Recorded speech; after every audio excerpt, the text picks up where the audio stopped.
Let me give you the day that turns your life around, as quickly as I can. I got 4 parts to the day that turns your life around, and then we're finished for the day. Number 1, disgust.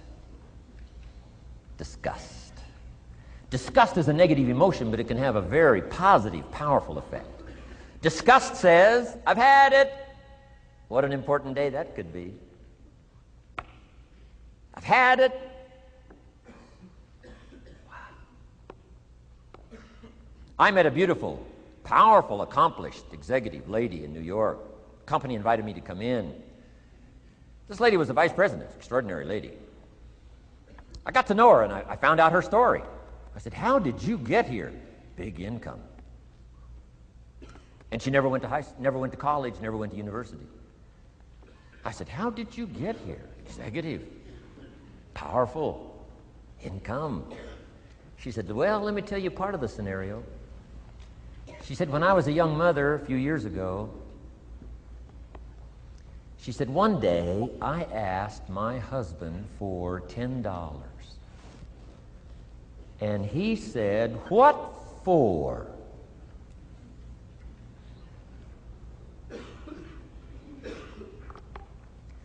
She said, before that day was over, I decided I would never, ever ask again.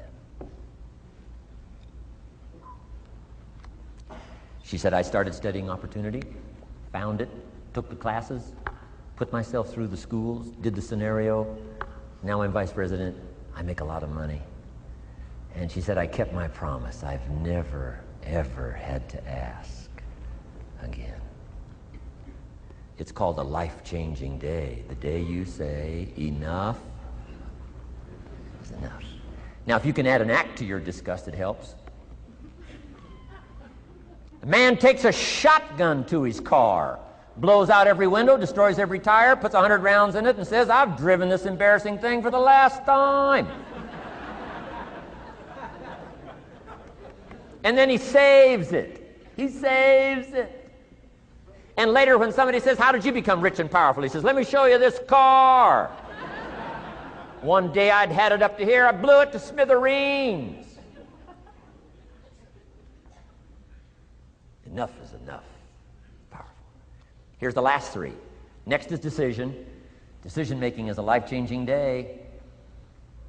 If you went home today and in the next few days cleaned up a list of decisions, it could furnish enough inspiration for the next 5 years, 10 years.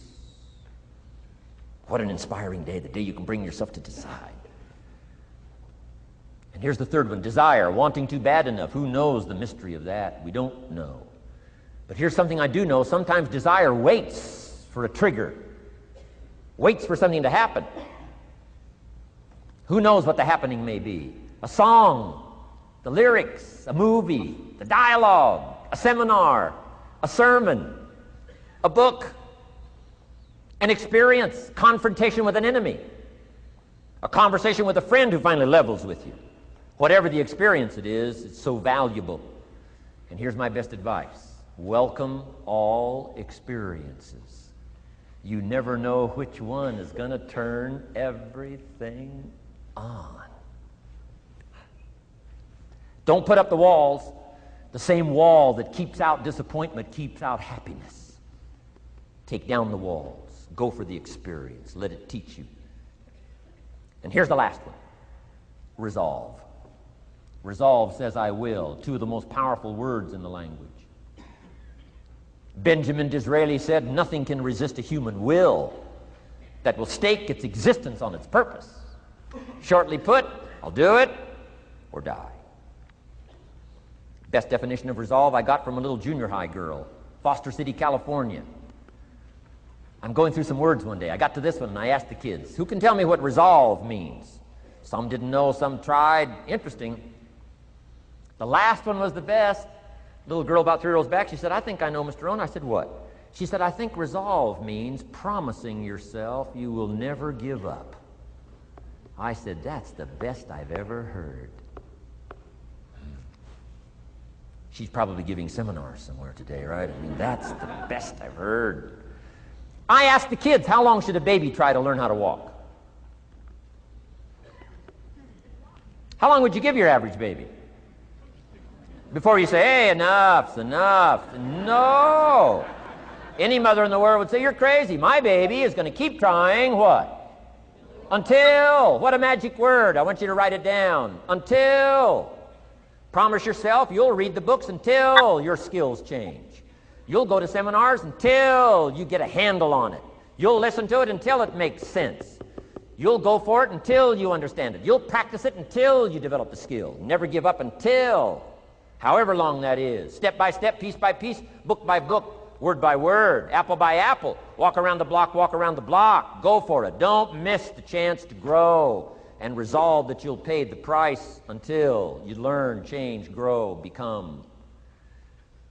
Then you'll discover some of life's best treasures when you pay the price. And my big purpose now is to keep my journey going. I just got back from Argentina last week, and next week I go to Venezuela. Toward the end of the month, back to Italy and Europe. A little later in the year, Asia, South Africa, and Australia, and who knows where else. So from my travels around the world, I just really dropped by to say hello and share some ideas.